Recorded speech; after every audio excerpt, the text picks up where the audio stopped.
Assalamu alaikum everyone. My name is Saman Javed and my group members are Hajra Naeem and Saida Wafa Zainab. The topic of our presentation is a paper about forensic analysis of private web browsing using Android memory acquisition.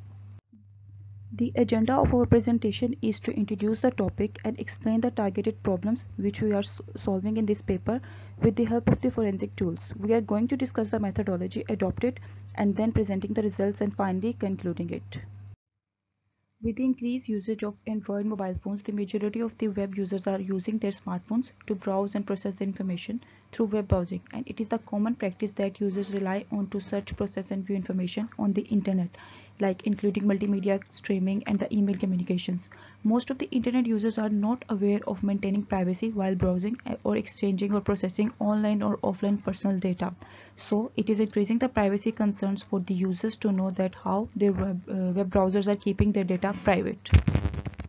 To begin further, there are two modes of web browsing. The one is the private mode and the other is the portable mode. In the private mode, the web activities are not intentionally stored by the browser, but the operating systems or routers may still do that, and the private mode is easy to detect while the web browser is open and active. But the users also need to enable and preserve this privacy mode while the browser is off. To talk about the portable mode, the web browser is installed and launched through a portable media device like the USBs, and the data is temporarily stored in it. All the traces of the user activities are removed permanently when the device is plugged off. The sensitive information available on the device main memory can be illegally accessed by conducting the live memory acquisitions. To talk about the Android memory acquisition, there are two logical approaches to it. The one is the physical data acquisition and the second one is the logical data acquisition. Physical data acquisition copies the data bit by bit and stores it on the physical storage media, which captures all the data including any deleted information. To talk about the logical data acquisition, it captures only the specific data or specific files of the interest. It does not capture the deleted data but uses non-forensic tools such as data backup. This paper aims at identifying and evaluating the browser efficacy in terms of maintaining the user privacy, like confidentiality of their browsing history. The data is analyzed by the memory acquisition of the browsing data in two modes of browser, that are the default mode and the private mode, and the artifacts are collected for email communication and the web browser history for the popular browsers like Google Chrome, Mozilla Firefox, Opera, and Dolphin. So the main problems that this paper targets are that the web browsers are the threat to the user private information that can be stolen by any third-party tracker, because the level of a user privacy provided by such browsers and the main browsing artifacts make it vulnerable and can be misused by the unauthorized tracker. The tools which we are using are the Nox Player, Android Debug Bridge, and the Autopsy. Nox Player is basically an Android emulator which emulates your Android device, including its phone number, model number, and the other specific information. And the Android Debug Bridge establishes a new connection between the Android device and the forensic workstation. And the third tool, that is the Autopsy, is used to read and view the data extracted from the physical memory. The methodology in this paper can be summarized in four steps.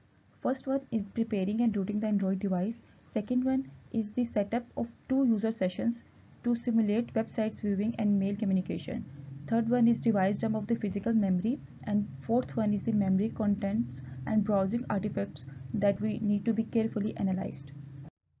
This flowchart represents the methodology of this paper stepwise. First of all, Android device is rooted to get the full control of it, and then the web browsers are configured on it in two different modes, that is the default mode and the private mode, and the artifacts are collected in both of these modes through memory acquisition, and then these artifacts are analyzed. To begin with the methodology, the first step is the device rooting. The device routing is necessary because we need to have the full control of the device and to have the administrative privileges. To root by having direct access to the root directory, it is necessary.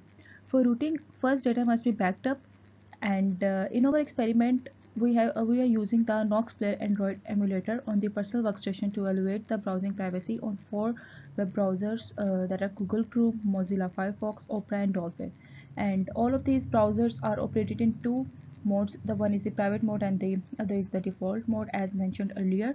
In private browsing mode, on each web browser we visit various websites and navigate through the web pages as the first user scenario, and in the second user scenario, is the email exchanging in which we log into the Gmail personal account and send and receive several emails.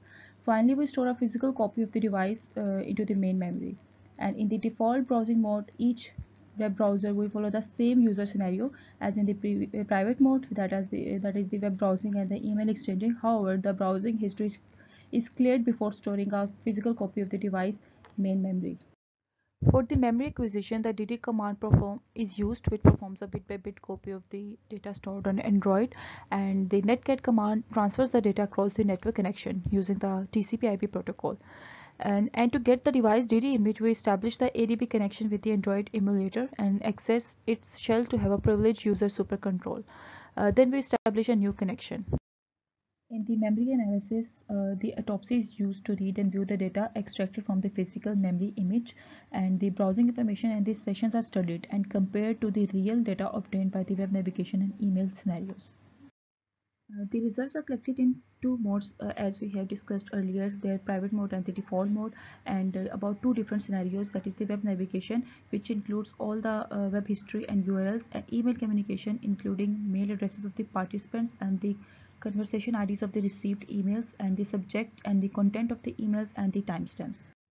In private mode, artifacts show that the Google Chrome provides least level of privacy in terms of the web navigation and email communication, as all of the URLs and the web history was restored and all email addresses of the participants and the content and the subjects of the emails were also restored. And to talk about the Mozilla Firefox, it provided a good level of privacy because no web URLs were restored and only email addresses of the sent mails were restored. Our experimental results show that the user information was securely protected in Mozilla Firefox, especially in the private browsing mode, and it does not expose any email contents or web navigation in private mode. But in the default mode, we restored all the web history, but email addresses of only the sent emails were restored. And to talk about the Google Chrome, it was the lowest secure browser in which the web history information and the email contents can be exposed even with the history clear and in the private mode. So, to conclude it all, we can say that enabling the private mode is not enough for privacy protection of a user session in a popular browsers. Browsers need to be tooled with more capabilities and practices to safeguard the browsing activities and to keep the browsing habits of a users private.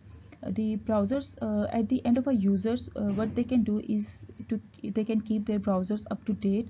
They can use antivirus tools and they can scan files for the malware before downloading them, and avoid password reuse and careful reading of the privacy policies of the browsers. And there are some applications which can read your browsing data, so you can also check for such kind of applications.